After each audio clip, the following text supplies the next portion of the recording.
darkness, my old friend. I've come to talk with you again.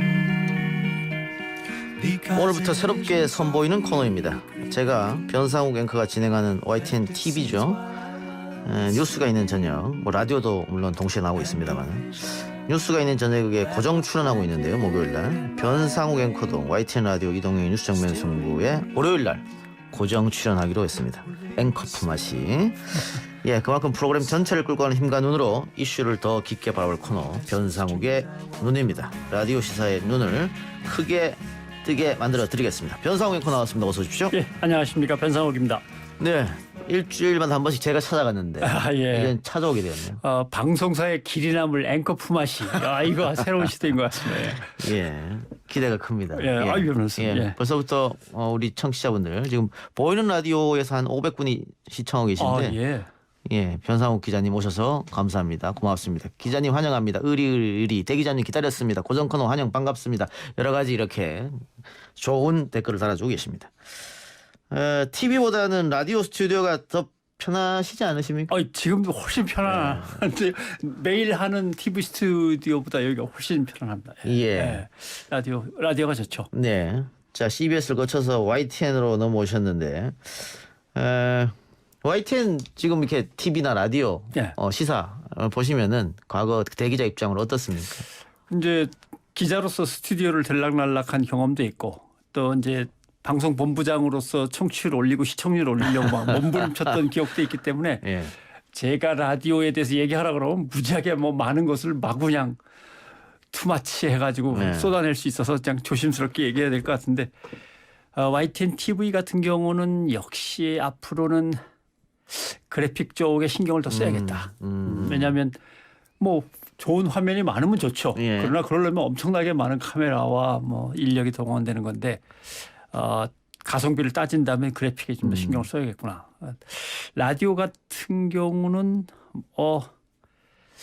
좀 더 다양한 라디오 프로그램들이었으면 좋겠다. 그리고 한 프로그램마다 근데 라디오가 그렇거든요. 예. 시작할 때부터 방송 하루 종일 하고 끝날 때까지 계속 막 투자를 하고 예. 힘을 꽉꽉 줄 수 없거든요. 그렇죠. 어느 부분 힘을 확 빼고 어느 부분에 힘을 주고. 근데 힘을 뺀다고 하는 게 대충 하는 거랑은 전혀 다른 문제이기 예. 때문에 디테일하게 또 다듬어서 힘을 풀어야 된다라고 하는 생각을 가끔 하죠.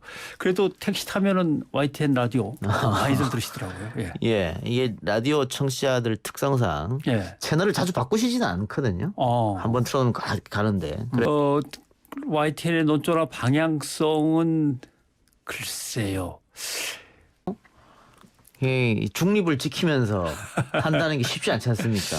예. 매 사안마다 그럴 수 없는 것일 테고.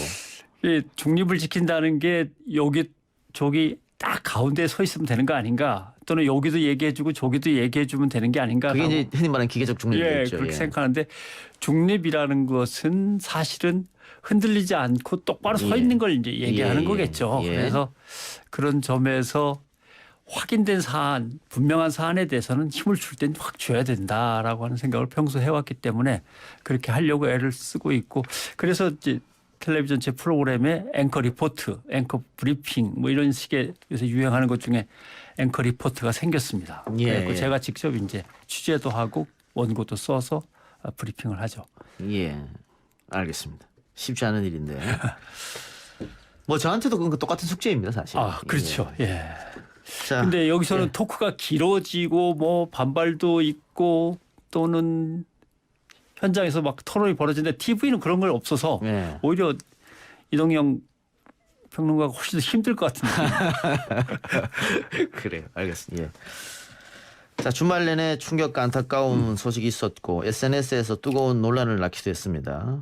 박원순 시장 오늘 오전 연결식이 거행됐고 오늘 오후 2시에 또 피해자 측의 법률 대리인이 기자회견이 있었습니다. 그런데 이거 가지고도 피해자라고 어떻게 확실하게 이야기할 수 있느냐. 고소인 측이라고 해달라. 뭐 이런 이야기도 있고 무죄 추정의 원칙이 있는데 벌써 박원순 시장이 가해자인 것처럼 그렇게 해서는 안 된다. 또 반대쪽에서는 그렇게 말하면 피해자한테 2차 가해다. 예. 벌써부터 이게 굉장하게 논쟁이 오가고 있어요. 시작부터 애매했는데 결국은 피해 호소인. 근데 이 명칭이 제일 많이 쓰이는 명칭인 것 같습니다. 피해 호소인. 피해 호소인. 호소인, 예. 예. 고소인이 아니라 호소인. 예. 예. 왜냐하면 고소라고 하는 것은 상대방이 이제 남아 있을 때 해당되는 문제인데 상대방이 이미 세상을 비극적이지만 떠났기 때문에 예. 그리고 뭐든지 이제 법적 처리 문제에 있어서 이것은 더 이상 공소권이 유지될 수 없어서 여기서 끝내버린다라고 마감을 했기 때문에 예.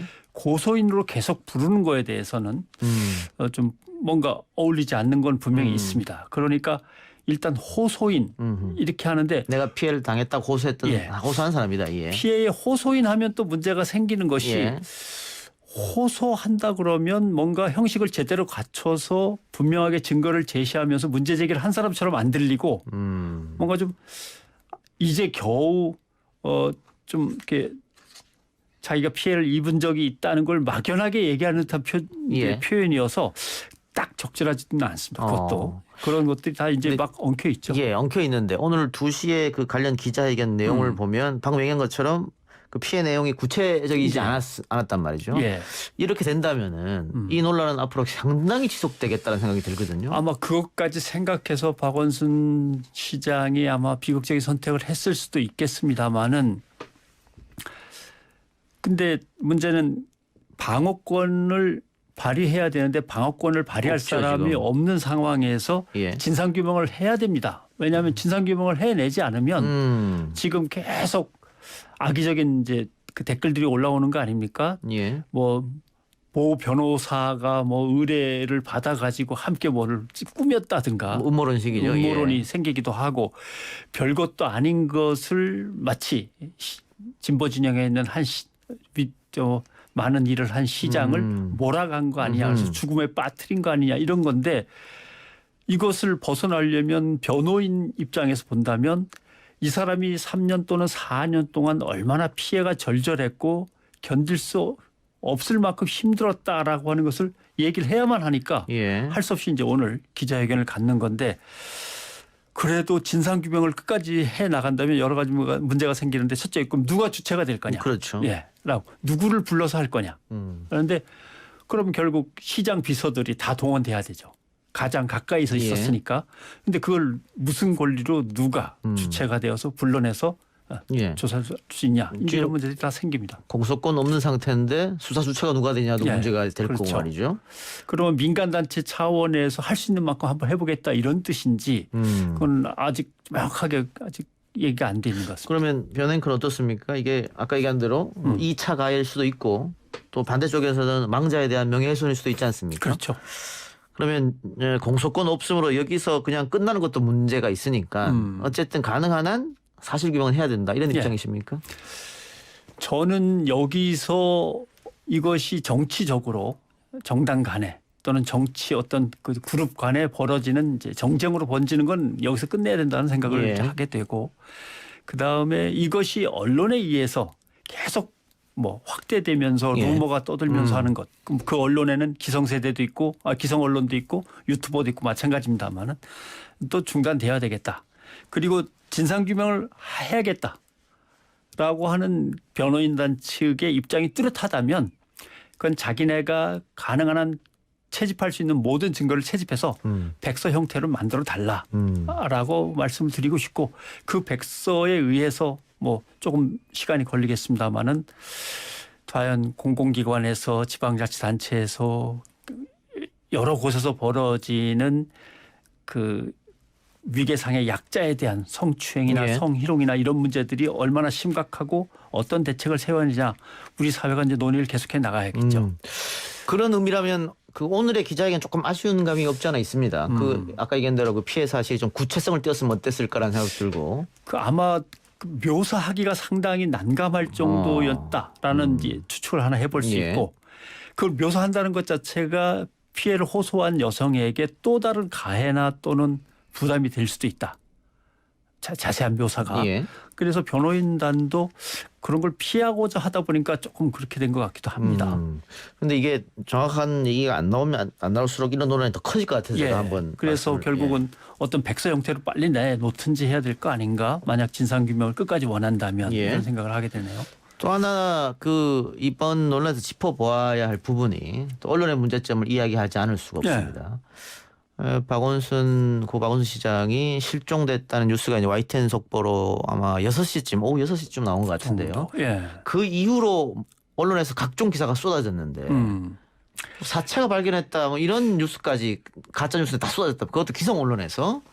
그리고 소위 말하는 그 찌라시라고 하죠. 예. 그런 뭐 정보지 수준의 이야기들을 기성 언론이 또 받아쓰는 경우. 예. 그리고 나서 문제 제기하면 삭제해버리고. 기성 언론이 좀 민낯을 봤다 이런 생각도 들었거든요.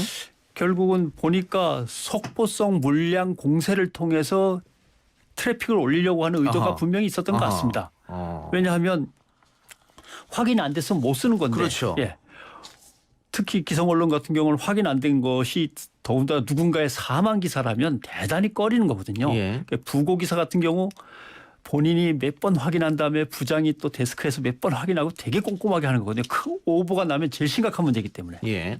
그런데도 이걸 도대체 어느 기관이나 어디에서 확인해 준 것조차 기사에 들어있지 않은데 무조건 발견, 시신 발견 막 이렇게 쏟아져 나갔다는 것은 결국은 속보성 물량 공세로 트래픽을 일단 올려야겠다라고 하는 것이 있었고 그다음에 취재 윤리 자체가 상실됐어요. 예. 왜냐하면 익명을 요구한 누구에 의해서 또는 어느 소식통에 의해서 이런 것조차도 필요 없이 그냥 써댈 수 있다는 것은 취재 윤리가 그만큼 지금 바닥으로 좀 내려가 있다라는 뜻이고 그다음에 성추행 묘사도 찌라시를 통해서 예. 마구 했다는 것은 대단히 참 난감하죠. 왜냐하면 이게 언론이 잘못됐다는 걸 느끼는 것은 찌라시가 한 종류가 아니고 세 종류가 돌았거든요. 예. 맨 처음에 2종류 나왔다가 또 하나가 추가되고 막 그래서 거기에 묘사들이 다 다르고 내용이 다른데 예.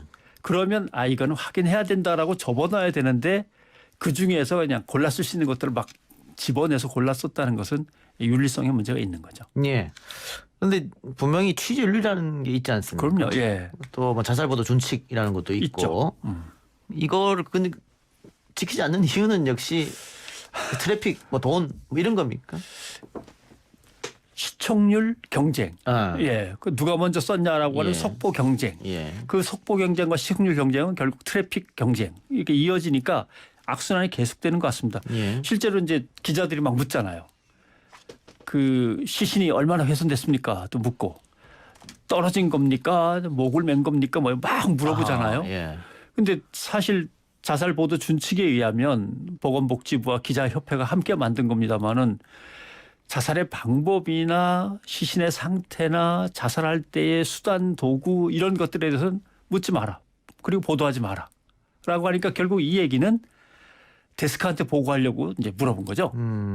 데스크가 야 어떻게 해서 어떻게 됐다는데 그러니까 그거는 확인 안 했습니다 했더니 야 그건 준칙 그런 것 따질 게 아니라 막 그 정도는 확인해서 보고는 해야 될 거 아니야 이렇게 될까 봐 이제 미리 막 따져 묻는 거죠. 예. 그다음에 형사과장이 그런 거에 대해서는 얘기할 수 없습니다. 그러니까 그러면 거기 높이가 몇 미터입니까? 그걸로 이제 또 추정해서 이제 얘기를 하려고 3미터입니까? 3미터가 넘습니까? 뭐 이런 식의 질문이 나오고 그래서 아무튼 이번에 언론들은 그 이후에도 뭐 예를 들면 이낙연, 박원순 독대 이것도 예, 예. 한 10분 뒤에 오보입니다. 오보라고 죄송합니다. 나왔죠. 예. 바로 정정했죠. 10분 뒤에 고칠 걸 낸다는 것은 치고 빠진다는 뜻이에요. 쉽게 얘기하면. 예. 그렇게 해서 또 트래픽을 한번 올려보겠다 이런 예. 뜻이죠. 그럼 뭐 변호사님 기자 출신이시니까 예. 그래서 지금 이야기 나오는 게 법으로 한번 만들어 보자. 아, 예. 예, 손해배상에 관련된 거. 그런데 이게 그 언론의 재갈 물리려는 거 아니냐. 또 언론에서는 그렇게 좀 반대하고 있어요. 간단한 얘기죠. 예. 언론이 잘못하면 엄청난 징벌적 손해배상을 손해배상을 하겠다. 물린다라고 예. 하는 거고. 근데 그 징벌적 손해배상이라는 건 정부가 마구 물리는 게 아닙니다. 법원에서 판단하는 거거든요. 예. 근데 실제로 미국 같은 경우 법원에서 그렇게 판단한 예가 그렇게 많지는 않습니다. 예. 그런 점으로 와서 이렇게 남발될 건 아니다라는 예. 생각을 하고. 근데 언론 입장에서는 오보가 났는데 거기에 대해서 징벌적 하면서 몇 배의 이제 손해배상하게 계속 들어오면 결국 언론은 위축될 거 아니냐라고 할 때 저는 일몰법으로 한시적으로 운영하겠다고 해서 시작을 했으면 좋겠어요. 예. 예를 들면 한 2년만 도대체 언론이 이 상황 갖고는 안 되겠다라고 해서 이것이 어느 정도 잦아들고 자리를 잡을 때까지의 문제. 그래서 어떤 언론 자유를 침해하는 것을 충분히 이해는 한다. 그러니까 일몰 한시적으로 한번 해보자. 뭐 이렇게라도 하면 중재안이 나왔으면 하는 생각이 중재안이 좀 필요하다. 예.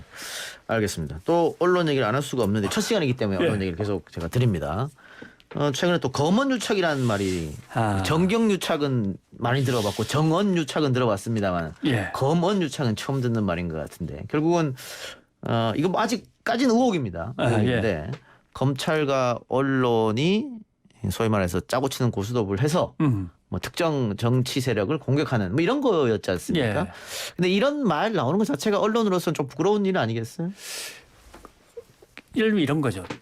대한민국에서 가장 힘센 권력이 누구였냐 하면 맨 처음에 군이었습니다. 군은 취재하기조차 어려우니까. 검찰은 들어가서 취재는 되지만 검찰이 이제 함몰돼 버리는 문제가 생기죠. 기자와 언론이. 그래서 검찰만의 세계라는 것이 존재했다. 그다음에 검찰 지상주의, 검찰 권력주의, 검찰주의 뭐 이런 말들이 이제 나돌았던 건데 그래서 군도 국방부 장관을 군 출신이 아닌 민간인이 좀 해야 되는 거 아닌가? 민간 통제가 있어야만 된다라고 했던 거고. 근데 군은 민간 통제가 있어요. 왜냐하면 감사원 같은 게 있거든요. 그래서 감사원이 뭐 하고 그다음에 요새는 군인권센터도 생기고 해서 문민 통제가 어느 정도 이제 시작이 됐고 검찰이 제일 안 되던 이제 기관 중에 하나인 거죠. 그럼 법무부 장관이 하는 것은 문민 통제인가? 그럼 문민 통제죠. 그건 법무부 장관이라고 하는 비검찰인 사람이 통제를 하니까 그건 당연히 문민 통제인데 그 윤석열 검찰총장이 남긴 유명한 난 사람을 섬기지 않아 라고 할 때 그 사람에는 국민도 들어가 있는 것이냐 문민도 들어가 있는 것이냐 이 질문을 이제 던질 수밖에 없는 거죠. 그런 점에서 지금까지 검찰이 벌였던 많은 것들은 문민 통제를 받겠다는 것도 받고 싶지 않고 왜냐하면 뭐라고 할까요? 이것을 검찰총장과 검찰의 수사는 그 누구의 통제도 간섭도 받고 싶지 않다라고 하는 건데 민주주의 국가에서는 그건 안 되거든요. 그럴 수는 없는 일이죠. 문민 통제는 받아야 됩니다. 거기에 국민이 명확하게 들어가 있느냐? 들어가 있다? 들어가 있는데 검찰청 앞에서 국민들이 촛불 시위를 그렇게 오랜 기간 동안 많이 모여서 할 수 있느냐? 그런 점에서는 검찰이 일단은 겸허하게 받아들일 시간이 온 거죠. 짧게 하나만 더. 정경심 교수 건 관련해서 조국 전 장관 포함해서 우리 언론에 엄청난 보도량을 쏟아냈습니다. 문제가 있다.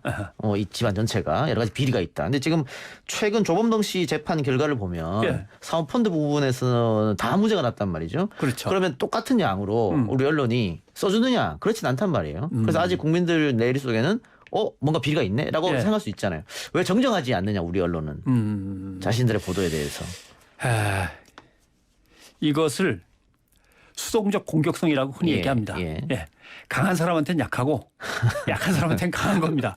이미 조국 부부는 조국 씨는 전 장관이고 힘이 없는 교수직도 할 수 없이 떨려난 사람이고 정경심 교수는 이미 구속되고 이 어려운 과정을 거치면서 그냥 법정에서만 몇 마디 할 수 있는 약한 존재거든요. 그러니까 아무런 압박을 받지 않고 언론은 하지 않죠. 그럴 수밖에 없다. 알겠습니다. 오늘 여러분들 변상욱에는 첫 시간인데 어땠는지 모르겠습니다. 이게 굉장히 긴 시간이라고 생각했는데 하고 보니까 되게 짧네요. 다음 주에는 조금 더 깊게 한번 들어가 보도록 하겠습니다. 오늘 고맙습니다. 고맙습니다. 반갑습니다.